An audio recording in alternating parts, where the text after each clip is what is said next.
আপনারা দেখছেন খবরের সন্ধানে, সবার আগে সবার পাশে।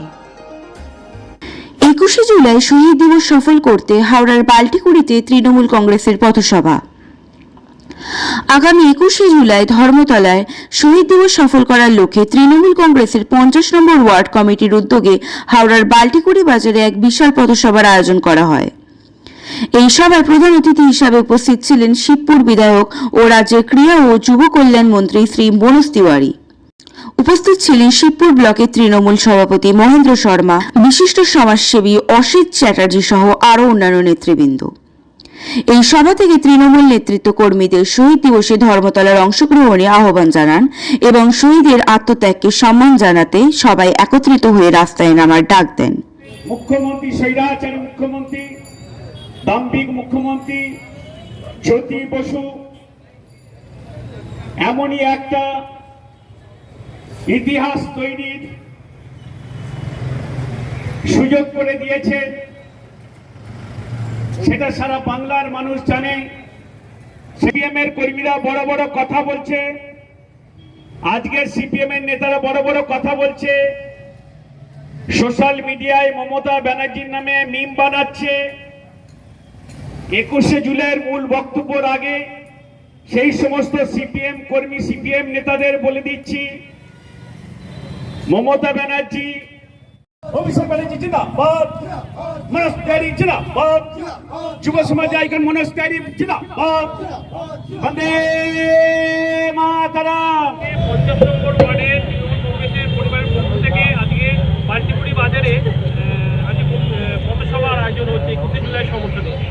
কি বলবেন দাদা, আজকে কর্মীদেরকে নিয়ে কি বার্তা দিলেন আজকে সভা? দেখো, যা বার্তা দিয়েছি আমার মনে হয় আপনারা রেকর্ড করে ফেলেছেন, তবু আমি বলে দিচ্ছি, আমাদের শিবপুর থেকে হাওড়া জেলায় যত কেন্দ্র থেকে আমাদের কর্মীরা জনগণ যাবে তার রেকর্ডটাকে ব্রেক করবে। আমার মনে হয় প্রায় 6 থেকে 7 হাজার লোক যাবে, কর্মীরা বেন্দ্ররা যারা আছেন, সাধারণ জনগণ আছেন, এই জন্যে যাবে কেন, তারা আশীর্বাদ করেছে আমায়। আর এই প্রায় 4 বছর 4 বছর ওভার হয়ে গেছে, অনেক কাজ করাতে পেরেছি। আর আমাদের নেতৃত্ববৃন্দরা সবাই মিলেমিশে সহযোগিতা করেছে, মানুষের দাবিগুলো পূর্ণ করতে পেরেছি বলেই এত রেকর্ড আমরা করতে চলেছি। এটা আত্মবিশ্বাস আছে। আর বার্তা এইটাই কি, মাননীয় মুখ্যমন্ত্রী আমাদের যাদের প্রাণ গিয়েছিল, চলে গেছিল বামফ্রন্ট সরকারের তৎকালীন ওইখানে পুলিশের অত্যাচারে গুলি মেরে দেওয়ার, তাজা প্রাণগুলো যেভাবে চলে গেছিল, তাদেরকে তো দিদি ভোলেনি। তাই প্রত্যেক বছরের মতন এই বছরও তাদেরকে মনে রাখার জন্যে এটা 21শে জুলাইটা শহীদ দিবস হিসাবে আমরা পালন করি, দিদি পালন করে। সেখানে আমরা গোটা রাজ্য থেকে আমাদের সমর্থকরা উপস্থিত থাকে, জনগণও উপস্থিত থাকে। আর ওইটাই কিন্তু প্রমাণ থাকে বিরোধী দলের সামনে কি আমাদের দল এখনও কিন্তু অনেকটাই শক্তিশালী, আর অন্য কোনো দলের কোনো বিকল্প আমাদের রাজ্যতে নেই। তাই আমরা দিদির নির্দেশ আগামী দিনের কি হতে চলেছে সেইটা শোনার জন্যে আমরা সকলেই উপস্থিত থাকব। দাদা, এবছর একটা সবচেয়ে বড় ইস্যু হচ্ছে যে বিরোধী শক্তি চাইছে বাংলা থেকে বাঙালিদেরকে বহিষ্কার করে বাংলা শিল্পকে খর্ব করা।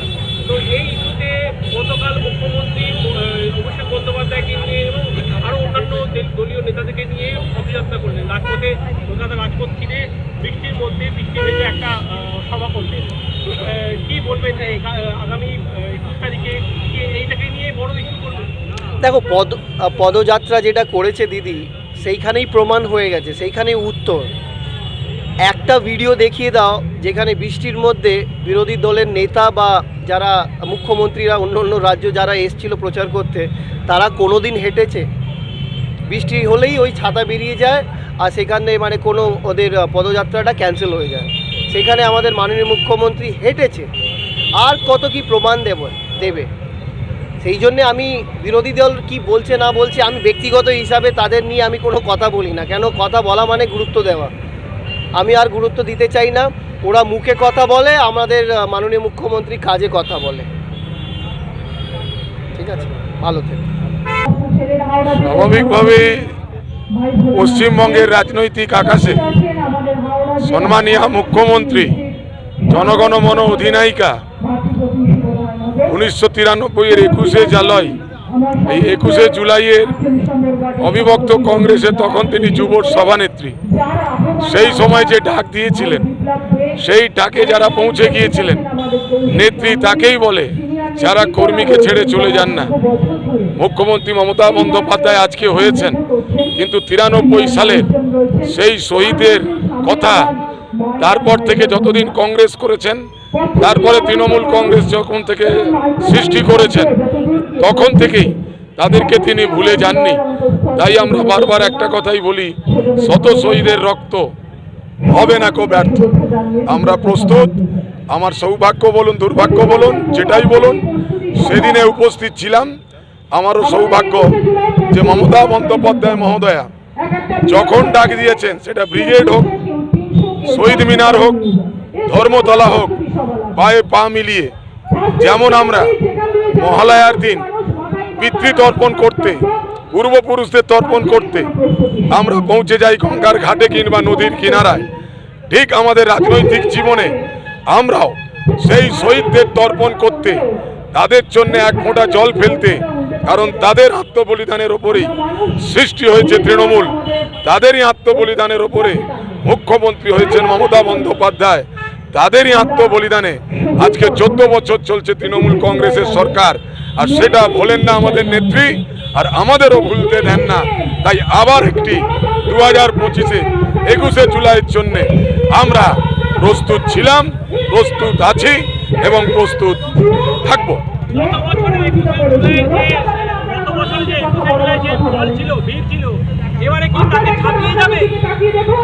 দেখুন, আমি যতদিন যাচ্ছি আমার দীর্ঘ রাজনৈতিক জীবনে, যেমন 93-এর 21শে জুলাই ছিলাম, তারপর থেকে যত 21শে জুলাই হয়েছে পরপর আজও পর্যন্ত, আমার দৃঢ় ধারণা প্রতিবারে সংখ্যা বৃদ্ধি পায়, কোনোদিনই সংখ্যা কমে না। তাই এবারেরও সংখ্যা বিগত সব সংখ্যাকে অতিক্রম করে আবার একটা নজির গড়বে। শহীদ স্মরণে আপনে মরণে রক্ত ঋণ শোধ করো। আমাদের মাননীয় মুখ্যমন্ত্রী তো সবার ওপরে, তার থেকেও দেখুন আমাদের প্রিয় মন্ত্রী মনোজ তিওয়ারি মহাশয় সামান্য একটা স্টিক কর্নার করলো, আজকে সামান্য সহযোগিতা করেছে আমার ভাই বিপ্লব দে। সেখানেও দেখুন শুধু বালটুকুরি মানুষটা কত এসছে, বাইরে থেকে কিন্তু হাওয়ার করে কোনো গাড়ি ভাড়া করে কোনো এখানকার লোক নিয়ে আসেনি। কিছু কিছু জায়গায় মিটিং দেখছি লোক জোগাড় করতে পারছে না, বাইরে থেকে খাইয়ে দাইয়ে খাবার দিয়ে নিয়ে এসে লোককে দেখাচ্ছে আমি কত ভালো দল করি। সেটা শিবপুরে আমাদের বিধায়ক দেখিয়ে দিচ্ছে শিবপুর কেন্দ্রে কীভাবে সাজাতে হয়, কীভাবে কাজ করতে হয়। সেখানে মানুষ দেখছেন, গরিব মানুষরা দেখছেন যে কত ভিড়। এইখানেই বোঝা যায় যে মানুষরা কি ভালোবাসে। প্রত্যেকটা মেয়েরা দেখুন, বাড়ির মেয়েরা বাড়ির কাজ ছেড়ে উনি যখন মিটিং ডাকে তখন এসে হাজির হচ্ছে। আর উনিও প্রত্যেকটা দিনে এখানে অফিসে টাইম দেয়, যা হচ্ছে না আছে। সেই জন্য আমি বলবো যে আমার এলাকা থেকে, আমিও এই জেলার ভাইস প্রেসিডেন্ট, বর্ধমান জেলারও আমি ভাইস প্রেসিডেন্ট। আমি বিজনেস করার পরও যতটুকুনি পারি মানুষের সঙ্গে থাকি, মানুষের কাজ করে যাই। আজকে আমি ব্যবসাদার হয়েও কেন আমি এই মন্ত্রীর সঙ্গে থাকি, যে মানুষটা ভালো কাজ করছে, একটা বিখ্যাত প্লেয়ার, আমার মন মানুষের জড়িত, শিবির সঙ্গে জড়িত, ছোটোবেলা থেকে ওর চরিত্রটা দেখে আসছি যে খেলাধুলা নিয়ে থাকে, তার সঙ্গে সমাজসেবামূলক কাজ করছে। এই জন্য আমি পাবলিকের কাছে বলবো, মানুষের কাছে বলবো যে ওনাকে যেন সবাই স্বতঃস্ফূর্তভাবে আশীর্বাদ করে 26 সালে ভোটেতে। আর আমাদের তো দেখছেন মহেন্দ্র ভাই আছে, আমাদের এখানকার ছেলেরা আছে, সবাই স্বতঃস্ফূর্তভাবে কাজ করে যাচ্ছে। আর এই এলাকায় এখন কোনো রকম কোনো বাধাবিধান নেই। যতদিন না এখানে এরকম বিধায়ক এসে, ততদিন এখানে গুন্ডার রাজ চলতো। আমি এই হাওড়া জেলার ব্যবসায়ী ছিলেন প্রেসিডেন্ট, গুন্ডার রাজ চলতো। আজ এই বিধায়ককে পাওয়ার পর আমাদের সেটা একটি সত্যিভাবে আছে। আমি নিশ্চয়ই অসিত চাইজি সবার সঙ্গে আছে, সবাই সঙ্গে থাকে। অসিত চাইজি পায়ে হাঁটে, মোটরসাইকেল নিয়ে চলে। আজকে আমার শরীর খারাপ, তার সাথে দেখুন মিটিংয়ে ঘুরে বেড়াচ্ছি।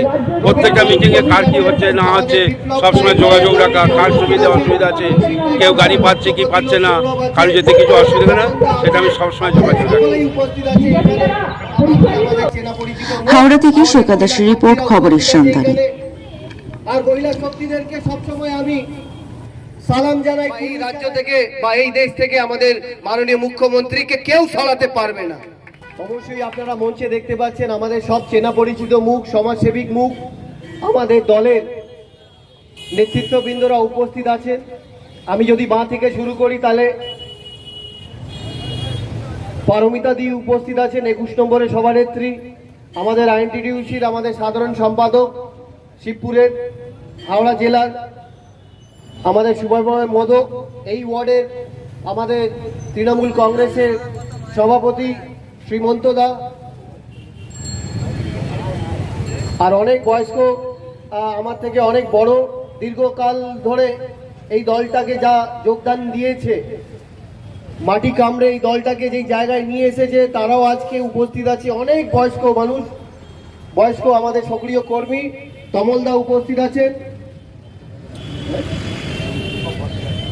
দীপকদা উপস্থিত আছেন, অষ্টপদ দাদা উপস্থিত আছেন, আমাদের আমাদের ভোলানাথ সেন আছে, উদ্বাস্তু হাওড়া জেলার সভাপতি নবসূত্র, আমাদের শিবপুর ব্লকের সভাপতি উপস্থিত আছে মহেন্দ্র শর্মা, পাশে আমাদের হাওড়া জেলার ভাইস প্রেসিডেন্ট অসিত চ্যাটার্জি, সমাজসেবী, সব সমাজের জন্য ভালো কাজ করতে থাকেন সব সময়, ওনার মুখ সব জায়গায় দেখতে পারবেন।